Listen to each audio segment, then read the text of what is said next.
Hash tag ask doctor John Watson type చేసి మీ questions అడగండి, తప్పకుండా రిప్లై చేస్తాను. Sai Kiran J, how soon can I hit gym after my hair transplant?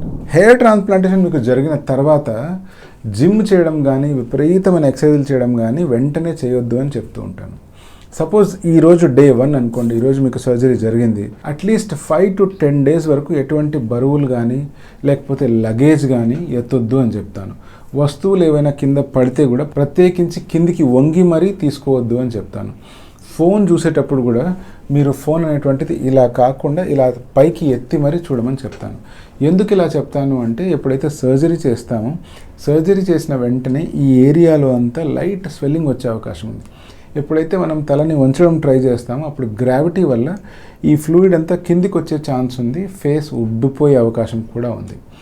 ఇదొక్కటే కాకుండా ఎప్పుడైతే మనం ప్రత్యేకించి వెయిట్స్ లిఫ్ట్ చేస్తాము లేదా బరువైన లగేజ్ ఎత్తడానికి ట్రై చేస్తాము అప్పుడు కూడా ఈ ఏరియాలో టెన్షన్ క్రియేట్ అయిపోయి గ్రాఫ్ట్స్ అనేటువంటివి డిస్లాడ్జ్ అయిపోయే ఛాన్స్ ఉంది. సో అందుకనే అట్లీస్ట్ 10 days వరకు సింపుల్ ఎక్సర్సైజెస్ కూడా చేయొద్దు అని చెప్తాను.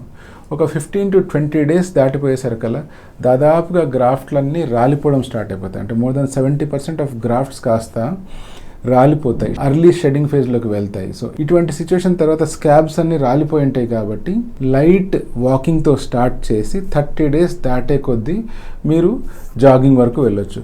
దాని తర్వాత మీరు జిమ్ యాక్టివిటీలో ఇన్వాల్వ్ అయినా ఎటువంటి ఇబ్బంది ఉండదు.